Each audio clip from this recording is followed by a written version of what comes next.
খুশিকে রিশাদের মায়ের কাছে এবং খুশবু রিশাদের রুমেই থাকার সিদ্ধান্ত নেবে আগামী পর্বে। বিস্তারিত জানতে সম্পূর্ণ ভিডিওটি দেখতে থাকুন। আসসালামু আলাইকুম প্রিয় দর্শক, সবার কি অবস্থা? হাজির হয়ে গেলাম দীপ্ত টিভির নিবেদিত খুশবু নাটকের 57তম পর্বে কী সব ঘটতে চলছে তার অগ্রিম খবর নিয়ে।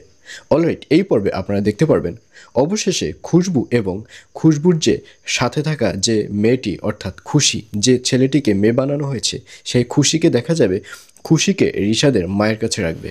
এবং প্রথম দিকে রিশাদের মা খুশিকে রাখতে চাইবে না, কিন্তু পরবর্তীতে খুশিকে অনেক বেশি ভালোবেসে ফেলবে রিশাদের মা। কারণ রিশাদের মায়ের একটা অতীত রয়েছে, আর সেটা হচ্ছে রিশাদের ছোট একটা বোন ছিল, ওই বোনটা হয়ে মারা যায়। মূলত রিশাদের মার ওই মেয়েটি যখন মারা যায় তখন রিশাদের মা অনেক বেশি কষ্ট পায়, কারণ ওই মেয়েটিকে রিশাদের মা অনেক বেশি ভালোবাসতো। ওই মেয়েটির জন্য নিজের হাতে জামা কাপড় বানিয়ে বানিয়ে তাকে পরাতো, এবং এক পর্যায়ে ওই মেয়েটি মারা গেলে ওই মেয়েটির জামা কাপড় সব কিছু তার আলমারিতে রেখে দেয়।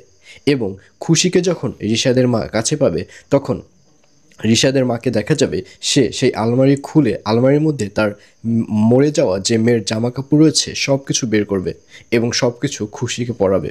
আর এগুলো যখন করতে থাকবে তখন ওই বাড়ির যে কাজের বুয়া রয়েছে সে জানতে চাইবে যে এগুলো কার। তখন রিশাদের মা সব কিছু এই বাড়ির কাজের বুয়াকে খুলে বলবে। আর অন্যদিকে খুশবুকে দেখা যাবে সেবার রিশাদের রুমে থাকার সিদ্ধান্ত নেবে, কারণ খুশবু প্রথম দিকে না চাইলেও রিশাদি বলবে যে আমার রুমটা হচ্ছে আপনার জন্য সব থেকে সেফ, আমি না হয় গেস্ট রুমে থাকবো, আপনি যে কদিন বিপদে পড়েছেন সে কদিন আমার রুমেই থাকেন, কারণ আমার রুম সব থেকে বেশি নিরাপদ। এইসব বলতে দেখা যাবে রিশাদকে। আর এছাড়াও থাকবে আর আশ্চর্য সকল ঘটনা। সুতরাং সবাইকে খুশবু নাটকের 57তম পর্ব দেখার আমন্ত্রণ রইল।